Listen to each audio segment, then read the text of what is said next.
It's a me, Mario, says Mario from the video game franchise, Super Mario Bros. But if you know anything about Mario, you'd know he lives in the Mushroom Kingdom in a universe where Italy probably doesn't even exist. So why is his character Italian, and can he teach us anything about real-life Italy? Of course not. No.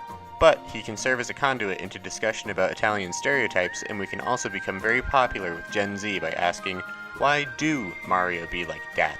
Dough? Well, Mario's first appearance was in a 1981 game called Monkey Kong. True story. But he was also an unnamed character with little to no discernible personality. Just an apparent construction worker with overalls, a big nose, and a mustache. This is where the accidental creation of Mario began.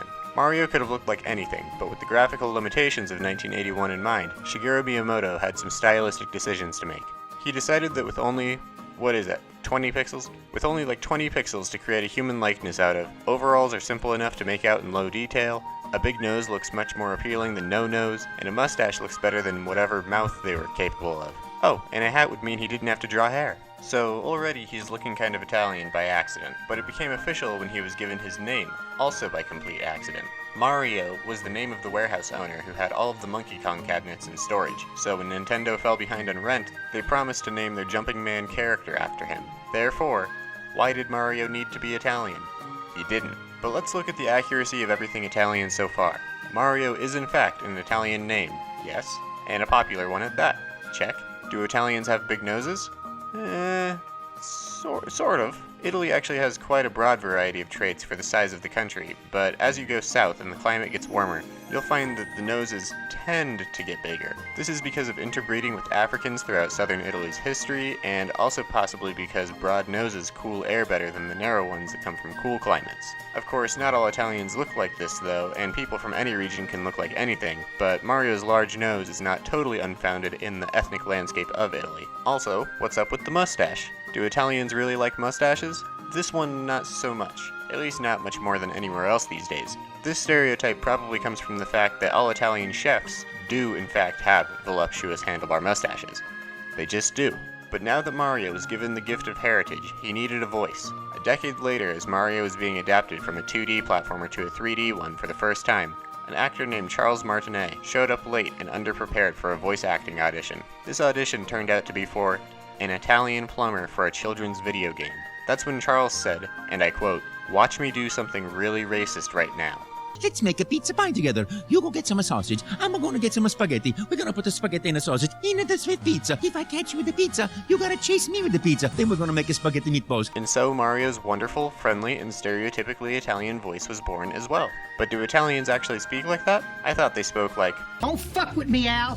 Don't make a fuck out of me." But no. I mean, do they put that between words like, it's a me?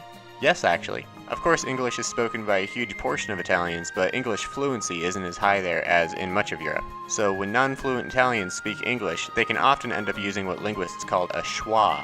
That's to say, Italian is a language where words almost always end with vowels, giving the language a very fluid and musical sound. Therefore, when they're faced with consonant-heavy and syncopated words from a language like English, their instincts can force them to throw vowels in there where they don't belong. Just look at the difference in flow between something like, "I'm gonna make the pizza pie," and "I'm a-gonna make the pizza pie." Funnily enough, you've likely heard schwas used by other foreign language speakers as well, like the Japanese. They require vowels after nearly every consonant, leading to that famous oo noise, like when green becomes green, or Ronald McDonald becomes Ronaldu McDonaldu. But what about some of Mario's other famous lines, like "Mamma mia" and "Wahoo"? Italians do not, in fact, say wahoo, but Mamma Mia, on the other hand, is real life and very common. It translates to "my mama," and is actually completely acceptable to use pretty much all the time. It's just an exclamation like "oh my god" or "oh boy" that can be used for positive or negative excitement. It is also universally considered very funny, and I feel childlike joy every time I hear a real Italian say it. So how do Italians feel about him? Never generalize how an entire people group feels about something because every individual has a different perspective. But to generalize, most Italians I've found online say they don't even think about it. He doesn't really represent Italy in any meaningful way, but even if you were to associate him with the country, he's a heroic, acrobatic beacon of positivity that's brought joy to millions of people around the world. Not too bad. Luigi, on the other hand, is a